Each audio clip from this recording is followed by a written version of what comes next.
Ya vimos la estructura de las oraciones afirmativas y vimos que esencialmente es el sujeto seguido de un auxiliar, que los auxiliares pueden ser, por ejemplo, el is, el are, el have, el had, el do, el does, did, can, etc. Después tenemos un verbo, tenemos un objeto, que ya habíamos discutido que el objeto es aquello sobre lo cual actúa el verbo. Entonces, por ejemplo, si tenemos el verbo play, que significa jugar o tocar, y lo interpretamos como jugar y decimos play soccer, pues aquí este es nuestro verbo, play, y este sería nuestro objeto, soccer, que es lo que está recibiendo la acción de jugar. Si, por ejemplo, usamos el verbo eat, que es comer, y ponemos aquí pizza, bueno, pues este es nuestro verbo y este es nuestro objeto, porque aquí pizza está recibiendo la acción de comer, es lo que está siendo comido, digamos. Y después tenemos los complementos, que los complementos son información adicional que tenemos en las oraciones, que no es necesaria para la estructura, pero que puede aparecer. Ahora, en la estructura afirmativa habíamos mencionado que el auxiliar era opcional, no teníamos que tener forzosamente uno de los auxiliares que mencionamos.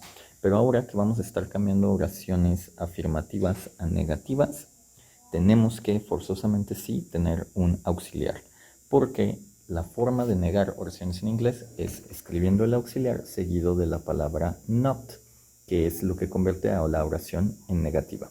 Entonces, tenemos aquí este primer punto. Para negar oraciones afirmativas, se niega el auxiliar escribiendo not. Lo escribimos después del auxiliar. Entonces, es muy sencillo que si tenemos oraciones como esta, I can see my house, aquí estamos diciendo yo puedo ver mi casa. Si tenemos oraciones donde ya hay un auxiliar explícito, entonces la negación simplemente la construimos agregando un not después del auxiliar. Y entonces tendríamos I can not see my house. Yo no puedo ver mi casa. Y listo, eso es prácticamente todo, ¿no?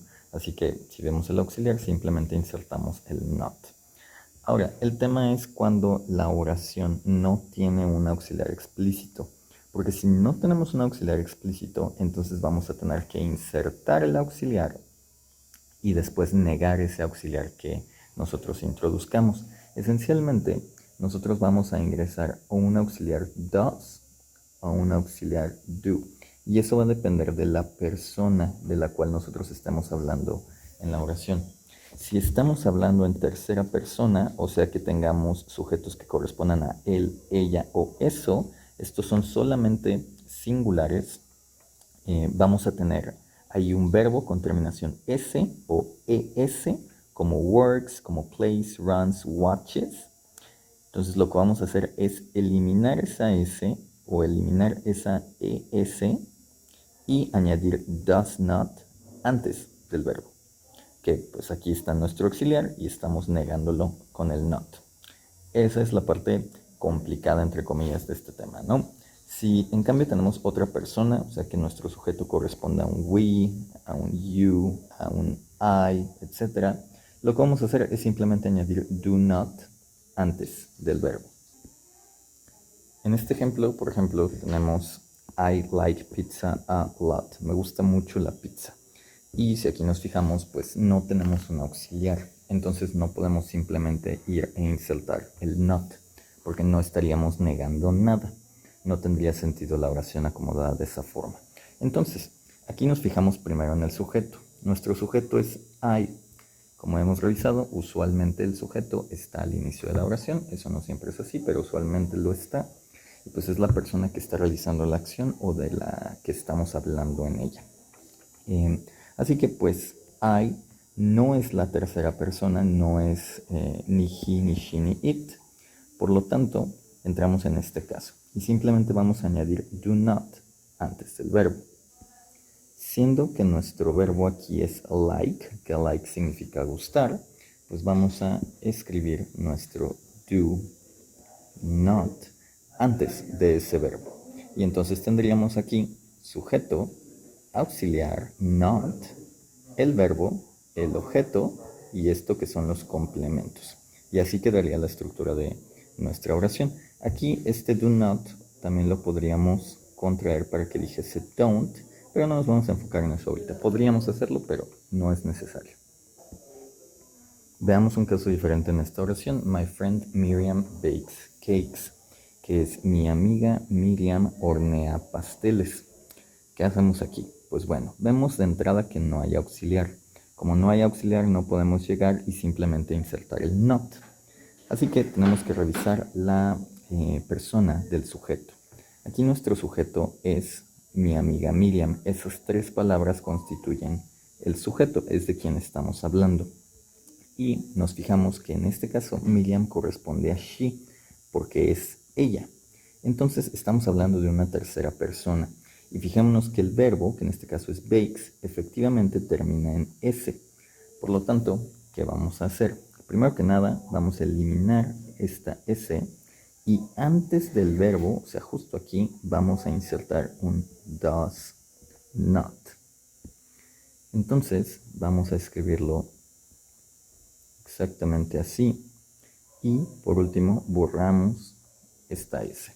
Y entonces tendríamos, my friend Miriam does not bake cakes. Mi amiga Miriam no hornea pasteles.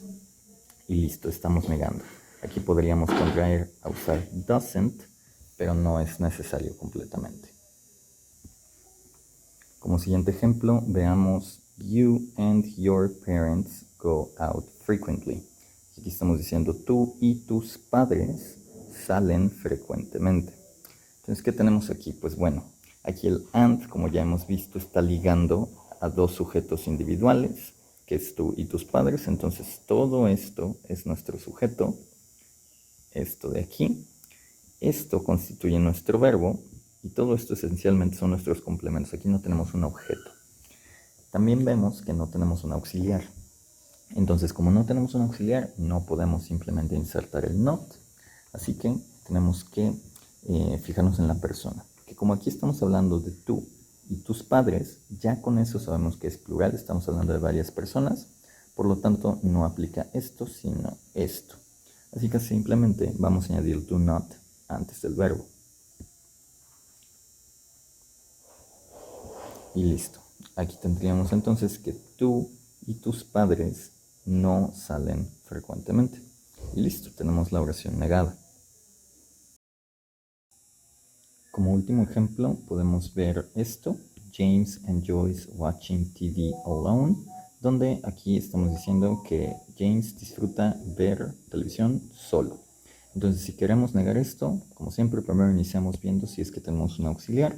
No lo hay, entonces tenemos que irnos a una de estas dos opciones, fijándonos en qué pronombre le corresponde al sujeto.